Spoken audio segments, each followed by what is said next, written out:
સુરત શહેરમાં વધુ એક બોગસ ડોક્ટર ઝડપાયો। સુરતની કાપોદ્રા પોલીસે બોગસ ડોક્ટરની ધરપકડ કરી। કાપોદ્રાના વલ્લભનગરના ક્લિનિક ચલાવતો હતો આ બોગસ ડોક્ટર। એકેસી નામના બોગસ ડોક્ટરની પોલીસે ધરપકડ કરી। આ બોગસ ડોક્ટર વર્ષ 2008માં ધરપકડ પર થઈ હતી। કાપોદ્રા પોલીસે ક્લિનિક પર જઈ ડોક્ટરનો વરઘોડો કાઢ્યો। સુરત આરોગ્ય વિભાગની સૌથી મોટી બેદરકારી સુરતમાં જોવા મળી રહી છે।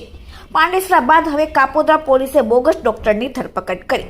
આરોપી અકલેશસિંહ જે કાપોદ્રાના વલ્લભનગર ખાતે કિરણ ક્લિનિક ચલાવતો હતો, તેની પાસે ડોક્ટરની કોઈપણ પ્રકારની MBBSની સર્ટિફિકેટ કે ડિગ્રી ના હતી।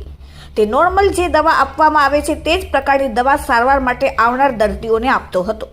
હાલ આ સમગ્ર મામલે કાપોદ્રા પોલીસે આરોપીને તેના ક્લિનિક ઉપર લાવી તેનું પંચનામું કરી ઘટના સ્થળે લઈ જઈ ડોક્ટરનો વરઘોડો કાઢીને આગળની કાર્યવાહી પોલીસે કરી। Bureau report, daily India TV, Surat. હવે બધા કરી લીધું પાપી આવો બોલતા નહીં હોય।